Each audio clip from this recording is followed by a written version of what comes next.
কারো সংসার ভাঙিনি, মানে এটা হচ্ছে প্রথম কথা যে আমি কারো সংসার ভেঙে রাকিবকে বিয়ে করিনি, ঠিক আছে। আমি যখন রাকিবকে বিয়ে করছি তখন রাকিব আমার ফ্রেন্ড ছিল। প্রথম থেকে শুরু করি।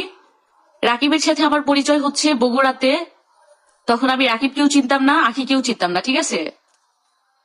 দেন ওখান থেকে রাকিব হচ্ছে আমার একটা ফ্রেন্ডের ফ্রেন্ড ছিল। দেন ওখান থেকে হচ্ছে রাকিবের সাথে আমার পরিচয়। আমি একদিন হচ্ছে ঢাকাতে চলে যাই আমার একটা আপুর বাসায়। তো আমার ওই ফ্রেন্ডটা হচ্ছে রাকিবকে বলছে যে মৌসুমী তো ঢাকায় গেছে, তখন রাকিবের ডিভোর্স হয়ে গেছে, ঠিক আছে। দেন রাকিব আমাকে একদিন মেসেজ দেয় যে আপু দেখা করো, তো দেখা করো, আমার তো ডিভোর্স হয়ে গেছে জানো, হ্যান ত্যান এটা সেটা। আমি বলতেছি যে ভাইয়া তুমি তো সেলিব্রিটি মানুষ, আমি তোমার সাথে দেখা করতে পারবো না, তাহলে তো আমিও ভাইরাল হয়ে যাব। আচ্ছা, আমার কথা কি স্পষ্টভাবে শোনা যাচ্ছে?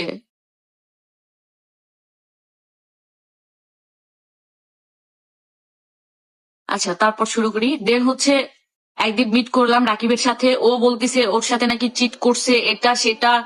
ও অনেক অসহায়